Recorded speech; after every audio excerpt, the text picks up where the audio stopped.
losing the light, which is a good opportunity to do this video, which is kind of off topic. So hopefully I won't blather on too long, because it'll be dark soon. So normally I talk about books on this channel, almost exclusively books, once in a while movies and TV, but this time I'm talking about Star Trek, specifically Strange New Worlds, specifically episodes 2, 3, and 4 of Season 3. Let me start out by saying unlike other people I know, old farts, old Star Trek farts, who really dislike New Trek a lot. I actually like a lot of it, and I've defended, even to a degree, Discovery, certain aspects of Discovery, certain characters I liked. You're totally justified in not liking that series, and I think people like Strange New Worlds a little more than they like Discovery. Seems more traditional, more episodic. It's gotten terrible. I had the revelation the other day that they're just simply out of ideas. This writer's room don't know how to write and don't know how to come up with their own ideas. And they're obsessed with Buffy the Vampire Slayer and 90s television and early aughts television. And in my opinion, I don't think they want to be writing Star Trek. So the season 3 started out with the end of a two-parter about the Gorn. It was mostly an action episode. There wasn't really much to discuss about it. It was enjoyable enough. Does that thing that modern Star Trek does, where they'll take the text of exposition and they'll divide it up between 20 speaking parts of the bridge crew, and they'll all finish each other's sentences like they're psychic. They're all on the same wavelength, and there'll be like a tiny little bit of dissension between two different approaches. The captain will pick the correct approach, and they will save the day.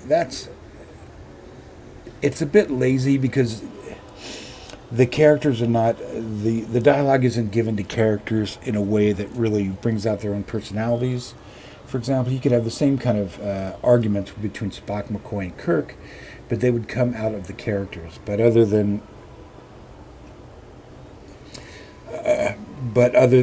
that, this new show doesn't bother with all this. It's the same problem that Discovery had. There's a lot of people in television who don't know how to write. They don't have the experience because they don't get to write enough episodes. These run like 6, 10, 8 per season. They're very jokey. Moving on to the second episode of the season, which was that the Trelane one? Yes. Okay, so this is another example of a problem they've got going on, is these ridiculous fan service nonsense. There's a well-regarded episode of the original series called The Squire of Gothos, in which the great William Campbell guest stars as a super powerful alien who tortures the crew with seemingly magic powers. William Campbell also played a Klingon in another episode. He's a great character actor of the 60s. If people know Star Trek, they definitely know the Squire of Gothos. Over the years, there's been a fan theory came out that, this Squire of Gothos, which I'm going to spoil these half-century old episodes now, but the Squire of Gothos turns out to be a child who is then, at the end of the episode, reprimanded by its parents. Said, stop fucking with these humans. They're an inferior species. Don't torture them anymore. Let's go. Over the years, a fan theory came out that this character was probably a child in the Q continuum, a child of Q and the Q continuum. So instead of coming up with new ideas for the season, they decided, well, let's make that into an episode. We'll just have it. We'll have the character return, even though it's a prequel. We'll have him fuck with the crew again, but we'll have him disguise his face so to try and preserve canon in some ridiculous way. as if in the later episode Spock and Kirk wouldn't Spock, especially Kirk, isn't in this episode, this new episode, but Spock would obviously surmise that this character that they meet in Square of Gothos on Kirk's Enterprise is clearly the same species as the one that they encounter in this Strange New Worlds episode. So it's ridiculous.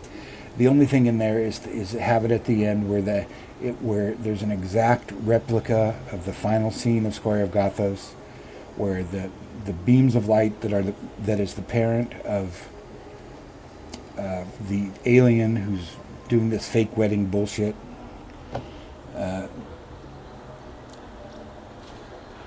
Is reprimanded, taken back by his parents. It's the same exact ending. It's the same exact scene.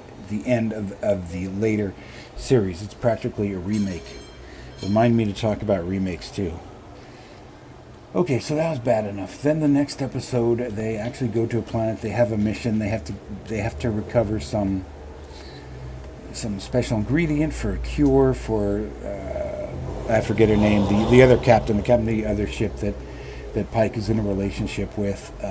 She's got Gorn blood mixed in. She's going to die. She basically has now the same character arc as Pike, because Pike, we know, has foreseen his death. He knows he can't prevent it. Now we've got the same thing with his girlfriend. She's on this doom path too.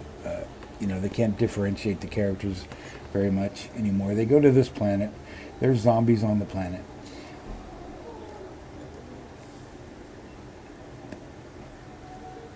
And Pike says, and when M'Benga explains that these are zombies, reanimated corpses attacking them, Pike says, "Don't say the Z word." Because what we got going on here is this group of writers who has not noticed that the world has moved on from Josh Whedonization of culture. So they do these quippy things. Don't say the Z word. So they've done a fan service episode. Now they've done a zombie episode, and now this most recent episode, which is the most, I've seen people call it, other old farts like me call it the worst episode of Star Trek ever, and I have to go along with that, even though it's a Jonathan Frakes directed episode. It is a holodeck episode, which is also a big problem, not for canon reasons, because you could imagine a situation where they have to test the holodeck. Pretty absurd that the holodeck is identical to the one that will be in Next Generation 80 years later, 80 or 100 years later. But the last thing Star Trek needs is a holodeck episode. There's like 45 holodeck episodes, and guess what happens? It malfunctions. Other problems with this episode are the scenario in the episode. They dressed Lon up like Carmen Sandiego for some reason. She's supposed to be kind of like a female version of Dixon Hill, trying to recreate the Dixon Hill character from Next Generation, being a female detective from the 1960s who long series of books that's very popular. That Lan uses because she's a fan of these books, like Picard is a fan of Dixon Hill. So they put her in the stupid slouchy hat and scarf. I don't know what they were doing with these exaggerated costumes in both aspects of the scenario in the holodeck. They're just ridiculous costumes. They encourage the actors, all of them, to do really bad, broad comic performances, ridiculously bad. You would think that none of these actors know how to play comedy at all. Every scene is over the top and contrived. I guess you can put that up to the fact that the holodeck is not working very well yet, but it's torture to sit through. There's scenes of a 1960s Star Trek series or space series that is supposed to be like Star Trek. The mystery that Lon is trying to solve is regarding the killing around the production of the show. There's one little scene in there, one little speech given by Uhura's, not by Uhura, but by the simulation that is similar to Uhura in holodeck scenario where she's like, this show, can't be canceled after one season because it could go on and inspire generations of people to write and create and go into science and all this, which is a charming and laudable speech, and everybody listening to her give it goes, yeah, and forgetting that the fact that they're not on a television show of a 40-year franchise. They're talking about an extremely poorly written, ineptly produced, really, really cheap crap show.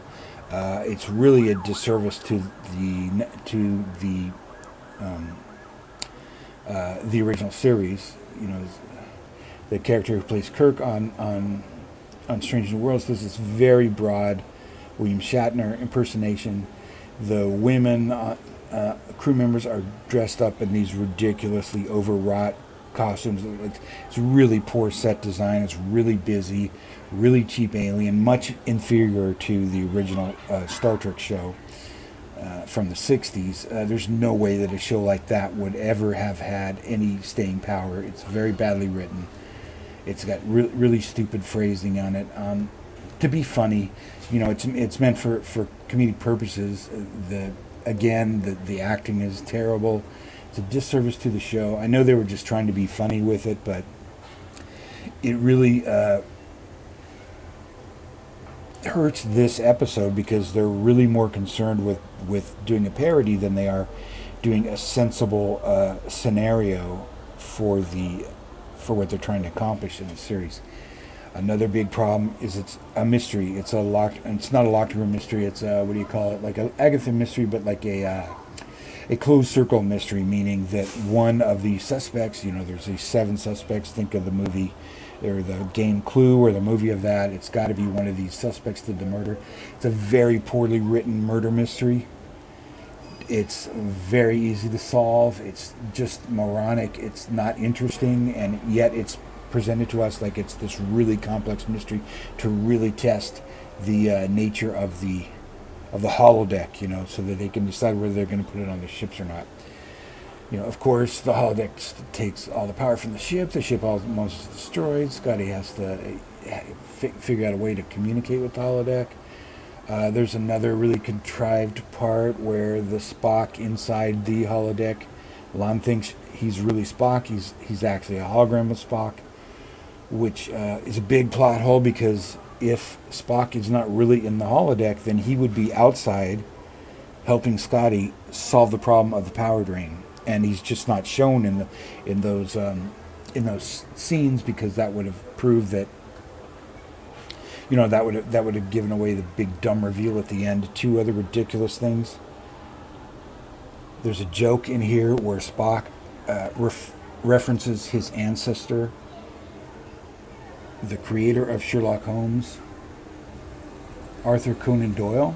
This is just a rip-off of a joke from Star Trek VI, The Undiscovered Country, which was slipped in by Nicholas Meyer, who's a huge Sherlock Holmes fan, who thought of Spock as a Holmesian character, who wrote many Sherlock Holmes novels, including the 7% Solution himself. He put it in Star Trek VI in a very subtle way.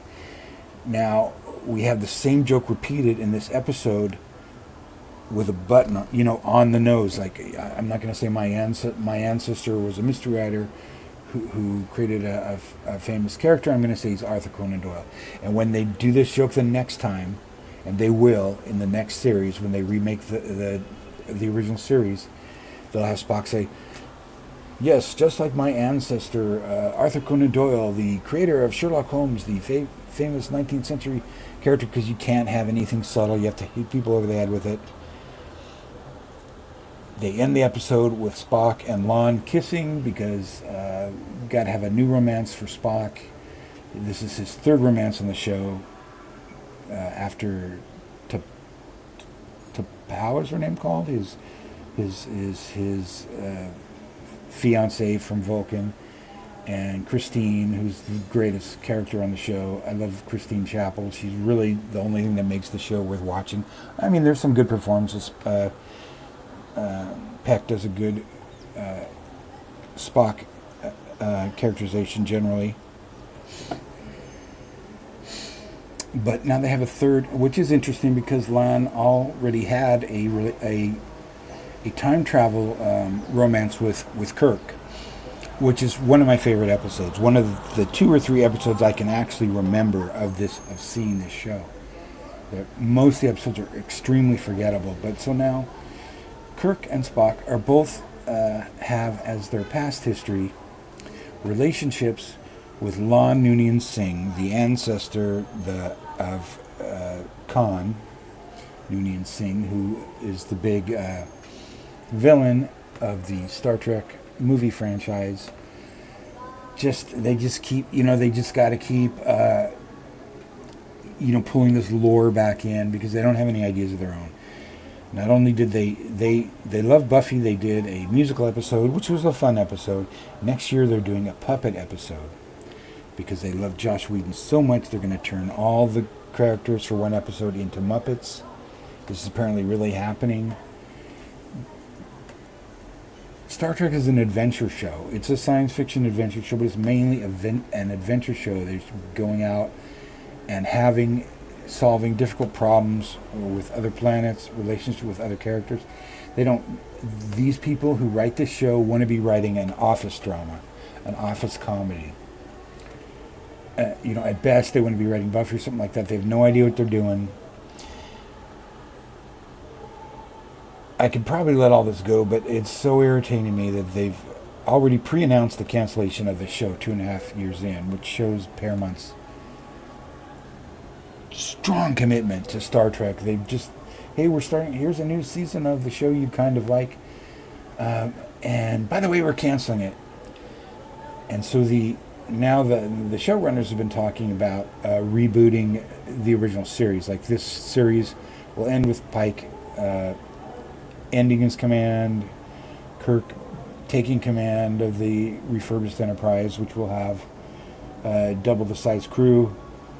Will not have a holodeck, I assume, and then they're hoping to have a new show, which is a remake of the original series, which is going to be terrible, because all they're going to do, because it's going to lend itself to all their bad habits, which they've evidenced in this show so much, when they keep pulling back and trying to reboot or redo old episodes with a common with a contemporary feel. So they're going to ruin so many episodes of the original series by trying to remake them. They're going to do a new Trouble with Tribbles, and they're probably going to slip the DS9 characters in the background to reference when DS9 characters went back to the Trouble with Tribbles. I mean, they're going to do the most ridiculous. They'll do all the comedy episodes. They'll probably do a piece of the action. They'll do the episode where they go to the Roman planet. What's that one called? They'll hopefully they'll leave the masterpiece episodes alone. Can you imagine what they're going to do if they try and rewrite Balance of Terror with the first meeting with the Romulans? What travesty they're going to do with that, or the Doomsday Machine with that obsessed captain played by William Demers? No, maybe that's his name, but it's just going to be such trash. It's just awful, and it's just because these people won't write new episodes. I can really think of very few episodes. Well, like I said before, I can't think of many. I can't even remember many of the episodes. One from the first season or second season was a complete rip-off of Ursula Le Guin's story, The Ones Who Walk Away from Omelas. I went back and watched the credits a couple times on that one. Guys, I couldn't believe that they got away with not crediting her story on that. And it's a dumbed down version of Le Guin's story because it's told from the outside. And the Enterprise doesn't really have any stake in it the way the characters in the original story do. But at least they went to a planet, they encountered a strange culture, a strange new world, and they tried to do something. They had some interesting episodes, I think, where they talked about Una, number one, and her enhanced abilities. They tried to do a few things, but now they're just onto the gimmicks. It's just gimmick after gimmick. There's an episode coming up where They had an episode a couple seasons ago, or last season, with where Spock became human because of some DNA experiment. Okay, it was kind of cute. So now, they came up with the brilliant idea of, okay, we had Spock be human, now let's have all the other characters turn into Vulcans. That's coming in a couple weeks or next week. It's really so referential that it's becoming ridiculous. People apparently like it. I guess that's why I managed to go on, because people were praising this stupid holodeck episode. Have you not seen the same thing on 100 Voyager episodes, 100 TNG episodes? The holodeck breaks all the time. That's the only plot. They have 10 episodes per season. They don't have to waste one on a broken holodeck. Anyway, that's enough of that. We'll talk later. Thank you, BookTube. Or TrekTube.